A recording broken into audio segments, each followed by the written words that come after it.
Good evening and welcome to Professor Pickers. We have our first unboxing video to see how things look on here.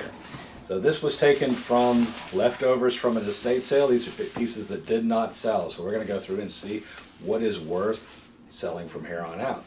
So we'll show what we're looking at and go from there. So here we have an Asian style two-handled vase. It's got birds and flowers on there. Looks like it could be hand painted. I'm not seeing any cracks, which is unusual on here. So that may be a decent piece. We have some African wooden masks. Sadly, this is a little too small for me, but yeah, if only. So that's probably what? 5-6 inches. No, it's not African, it's from Jamaica, as it says on his little soul patch down here, Jamaica. So, let's see what else we've got. Alright, these are very mid-century metal tumblers. Holy tape that the estate sale had on there. They are marked on the bottom. They say Cromex. So that is the brand that we have on there.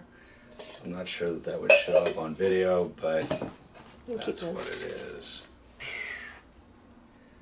Let's see how that's focusing. All right.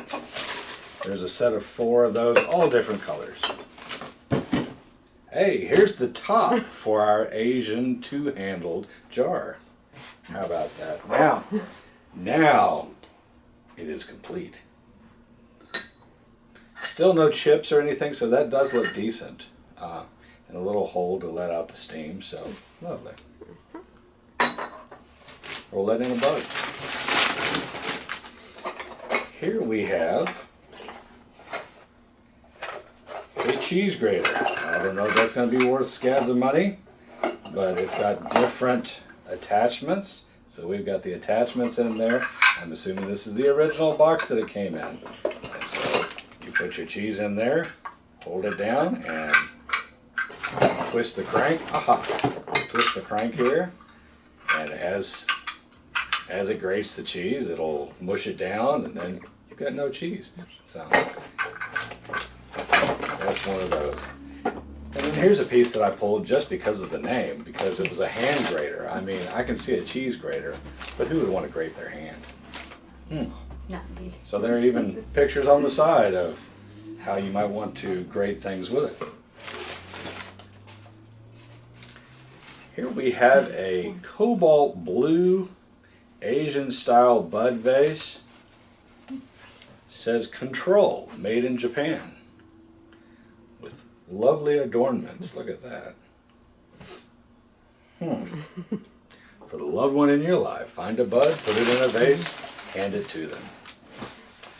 This is a vintage style carafe. If you're short on those, my grandmother used to break them and she'd get all upset and have me look at garage sales for them. So she's long gone, but here's her carafe. Paper. Oh. Well, now we see why that carafe's in there, because it's got the other pieces that go with it that make it a mid-century piece. It's got the rubber stopper that goes down in here. It makes a whole percolator.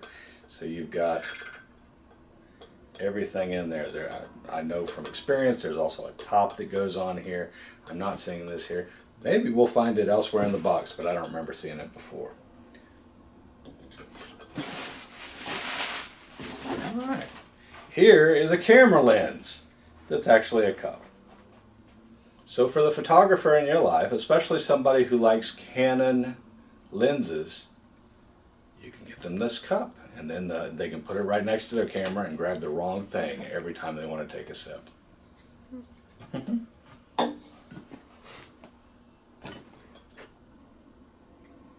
Here's a Starbucks mug. You know, of all the coffee mugs that don't sell in estate sales, the only ones that are ever worth anything are Starbucks. And I see we have star over a line and R down below. So star divided by R algebra nerds out there, what does that mean? I don't know either. So that's what that one is. Here we have a vintage mid-century ashtray by Stengel. Since 1905. It is Granada gold, and it looks like it's been used some. But there's the style of ashtray. That looked like a fun piece. Here's a pad with pieces of paper that are flamingos. I just thought it was cool, and who doesn't need scratch paper? Here is another type of grater. So you put your cheese up here and put it down here, and as you grate, twisting it like so, cheese comes out the bottom and it mushes down until there's no cheese left. Anything you need to grate for all your great grating needs. So I'm glad that our first unboxing could be so great. Here's a very interesting mug. Pressed glass, has a couple of numbers on the bottom. Looks like maybe a logo that I don't know. But all in all, a neat little glass mug. Wrapping. Here we have a Toby mug. This one is marked on the bottom, and there's too much garbling on it for me to figure out exactly what it is. But it's this very nice looking gentleman. Looks like Professor Picker's grandfather when he would have been in the old country. So no top, as you can see, so you can, if you're not a photographer, it'll give you something to drink out of that doesn't look like a camera lens.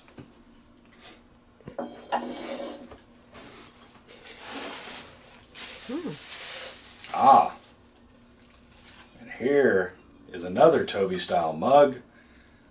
Looks like King Picker himself. So we've got a nice scimitar over here for the handle, and this good looking fellow. I'll keep to myself all the friends that might look like that. Alright, here's an interesting little lidded box with carved accents up on the top. Thought it was a neat looking little piece, some sort of wood or maybe resin. Photo prop. Yeah, exactly. So something fun. Photo prop. What would you want photos of that look like that? Anyway. Hey, another mask with a gecko on top. Sadly, this one doesn't have any eye holes, so I can't even see through it when I put that up. But it does have a little spot to hang it on the wall. And he's got his pet gecko on there, so it's, you know, Mask George and his pet gecko. Are you okay? Alright. Here is a ceramic lidded vase, lidded jar, that has obviously had some handiwork. Like it's not perfect, but SP was probably pretty pleased with the work that they'd done. It's got some glaze on it and a little design around it as well. So that's what that is. And here's the smaller version of that. Probably also by SP, yes. So it's got some glaze in the inside, glaze on the outside, glaze here and there and everywhere. Hey look, it's a mate to the glass mid-century mug that we found earlier. So there are at least two of those. I think there may be more. Another. Here's the third.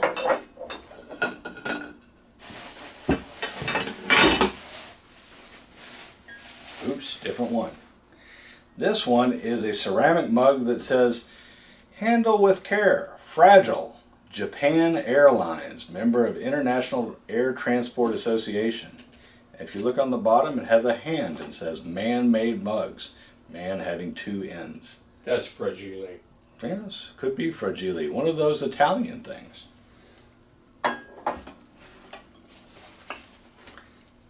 Here is another older ashtray. This is a genuine Powa shell. I guess it's made of Power Shell.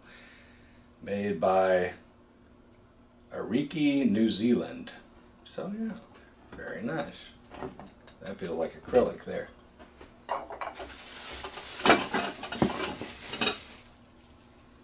Hey, here's a Brighton top. Nope, it's a vase that's very small. And says some la-la stuff on it, you know. Dance, dream, run, jump, play, swing, dance, cuddle, believe. All sorts of fun things that you can do with an itty-bitty vase.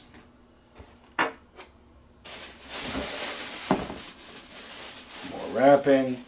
Another masterpiece by SP. Looks like it's got some places where it was a little bit weathered here and on the top. I gotta have to put in some of my price tags here. There you go.